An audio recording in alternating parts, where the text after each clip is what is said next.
Go ahead. All right, everybody, we're going to go over braze welding right now. Braze welding is especially important because we can join dissimilar pieces of metal. So we can join this copper and then this copper coated steel rod. So we're basically joining copper to steel. So we don't do this with aluminum, but it also doesn't get to a full puddle like fusion welding does. We're going to be using the gold colored filler rod. So this is golden color, whereas this one is a copper coated steel rod. So make sure you have the gold one. And then we're going to be dipping it in this flux, which I'll show you. We also might have some rods like this, where basically what this is a gold rod that has the flux already attached to it. So if you have this white looking rod, which is a brazing rod with flux, then you do not need this.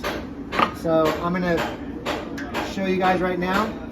What I suggest though, if you have a nice rose here, that you don't do your first braze weld of your life on this. We're going to do it on a little scrap. We're going to use a little piece of this same filler rod, a little scrap, and we're going to just basically get some practice in.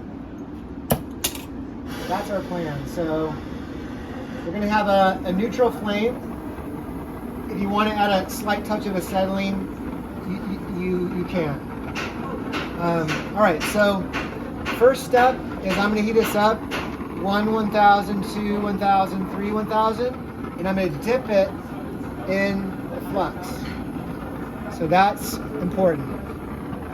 And if you listen to me, the steps, you will not have a hole. So step number 1 is to hold the flame horizontal, completely horizontal, and I'm going to get just the stem to be red. See that?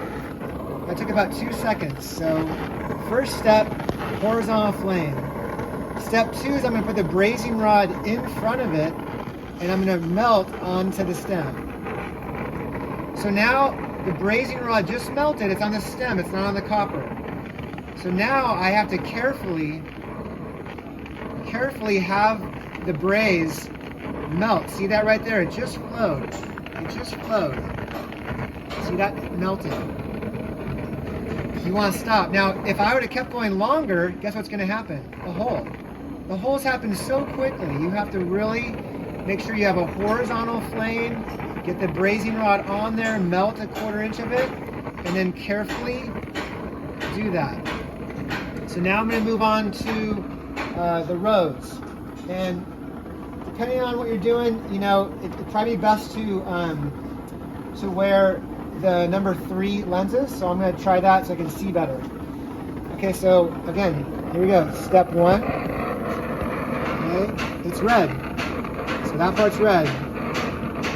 Not touching the flower at all. Step 2, melt some brazing rod on there. Step 3 is to carefully heat the copper.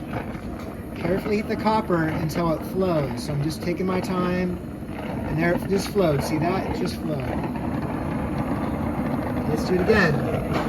Horizontal flame. Now, granted, if I'm aiming down at all in the copper, it's going to melt. So I can't stress enough how important the horizontal flame is. I got that red. Step 2, melt some brazing rod on there. Now, ever so carefully, this is really thin metal. Oh, it already went. Then the last step you have to do is you're going to take this. This is a little jig by way to hold it. You're going to take this over the water. And it's pretty cool. It has this cool patina, you know. And I want you to try and break it. So I'm trying to break this. It is not breaking. Trying to break it. It's not breaking. Give it a visual inspection. Do I have braze 360 around my weld? Yes. If not, add some more. Again, these are good though. 360 around. And I just melted about 1/4 inch of braze right there. But this is really strong. And now the copper is so soft. As far as bending this goes, granted I would take off a lot of these sharp edges, but I would clip these with the snips, but you can get your rose together. It's just so soft now, it's probably like 10 times softer. So again, make sure you try and test your braze welds. All right, thanks for watching.